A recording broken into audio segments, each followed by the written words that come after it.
29,000 feet. That's not just a number. That's the summit of Mount Everest. The exact altitude where a human being, without supplemental oxygen, has minutes before their brain starts shutting down. Vision blurs. Judgment collapses. Climbers call it the death zone for a reason, because the air up there holds barely a third of the oxygen your lungs are used to at sea level.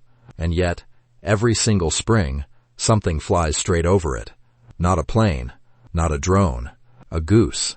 The bar-headed goose, a bird you could buy at a farmer's market for less than $100, climbs into the same thin, freezing, oxygen-starved sky that kills trained mountaineers, and it does it without pressurized cabins, without oxygen tanks, without months of altitude training. It just flies. Sometimes it does this at night, sometimes into headwinds that would ground a small aircraft. And when scientists finally strapped tracking devices onto these birds to find out how high they actually go, the number that came back was almost hard to believe. So here's the question this video is going to answer. What is inside this bird's body that isn't inside yours? And could understanding it ever help save a human life? Let's start with why this shouldn't be possible in the first place. Every year, bar-headed geese migrate between their breeding grounds in Central Asia, places like Mongolia and Tibet, and their wintering grounds in India. The problem is what sits directly between those 2 points. The Himalayas, the tallest, most oxygen-starved mountain range on Earth. Most birds that migrate long distances find a way around obstacles. These geese go through and over. Researchers using satellite tracking have recorded bar-headed geese flying at altitudes exceeding 7,000 meters, over 23,000 feet, with some individuals recorded even higher, in the range that puts them level with, or above, Everest summit. For a long time, mountaineers told stories of hearing geese honking somewhere above them as they climbed. Turns out, those stories were true. To understand why that's insane, you need to understand what altitude actually does to oxygen. As you climb higher, the percentage of oxygen in the air technically stays the same, about 21%. What changes is air pressure. Less pressure means fewer oxygen molecules packed into every breath you take.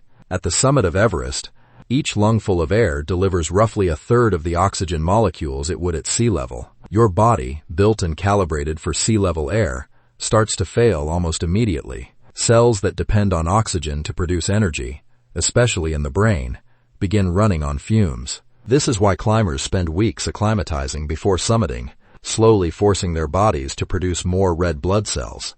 This is why most climbers still carry bottled oxygen anyway. And this is why, even with all of that preparation, altitude sickness kills people on Everest almost every single season. A bar-headed goose does none of this preparation. It doesn't acclimatize for weeks. It just takes off from near sea level and within hours can be flying through air that would put an unprepared human into a coma. So what's different? The first clue is inside the goose's lungs, and it's not what you'd expect. Human lungs work like a balloon. Air goes in, oxygen gets absorbed, air goes back out the same way it came in. It's a two-way in and out system, and it's inefficient. A significant portion of the air you just breathed in gets breathed right back out without ever being fully used. Birds don't work that way. Bar-headed geese, like all birds, have a one-way airflow system connected to a network of air sacs throughout their body. Air flows through their lungs in a continuous loop, in one direction, constantly, so that oxygen is being extracted from fresh air almost the entire time the bird is breathing, not just on the inhale. It's closer to a conveyor belt than a balloon. This alone makes bird lungs dramatically more efficient at pulling oxygen out of thin air than human lungs ever could be, even before you factor in what's has unique about this particular species. But an efficient lung is only step one.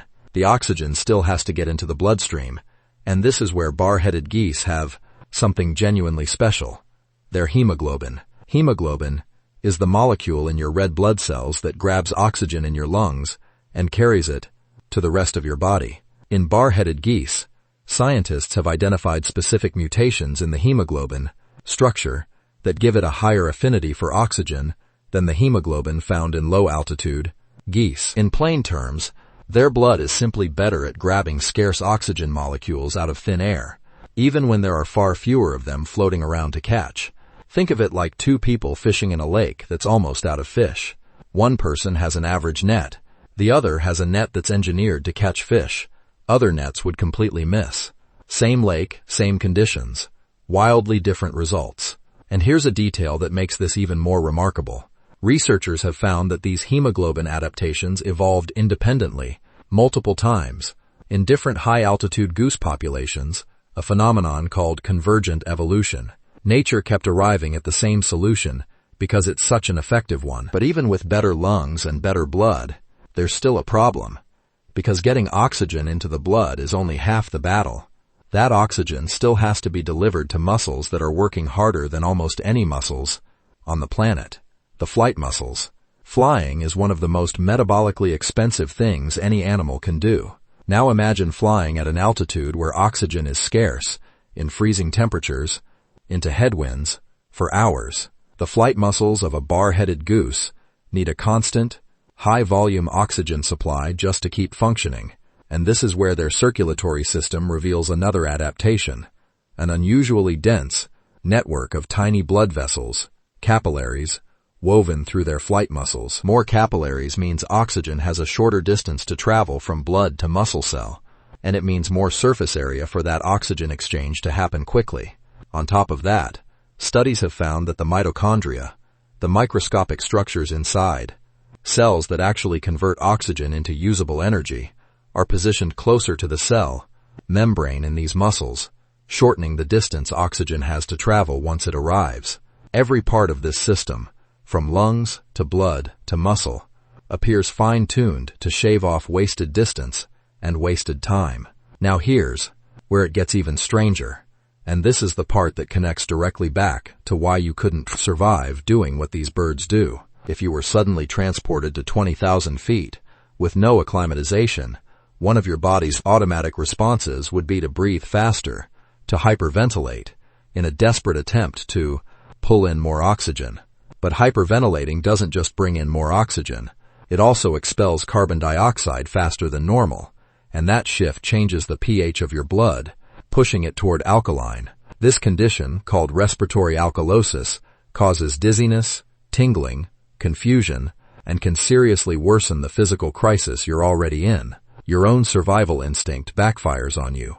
Bar-headed geese hyperventilate too, dramatically increasing their breathing rate during high-altitude flight. But their bodies appear to tolerate this shift far better, allowing them to breathe rapidly and aggressively pull in oxygen without the same destabilizing chemical chain reaction spiraling through their blood.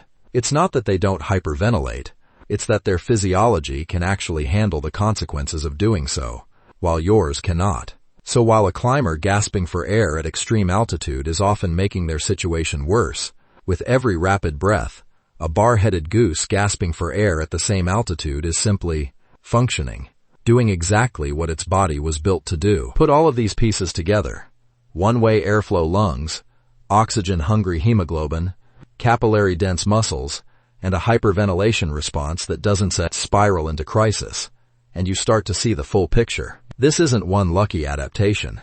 It's an entire biological system, stacked layer upon layer, all pointed at solving a single problem, staying alive and functional in air that should be unlivable. And this raises a genuinely fascinating question researchers are still exploring.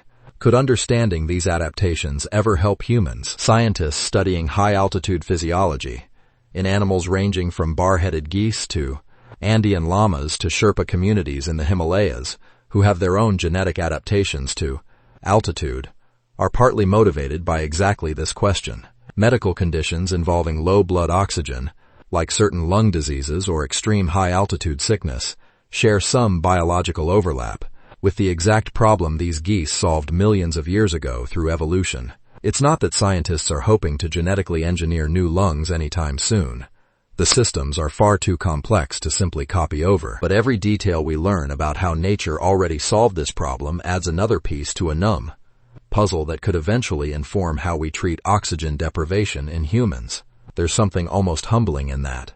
The tallest, most inhospitable place on our planet, the place we built entire mythologies around conquering, the place that has killed hundreds of the most well-trained athletes and climbers in human history is, for a 2-foot-tall goose with a bat wing and a bar-marked head, just Tuesday, just part of the commute. Next time you look up at a mountain peak disappearing into the clouds, remember, somewhere above the tallest point you can see, in air that should be lethal, there might be a formation of geese, honking their way across the sky like it's nothing at all, because for them, it is.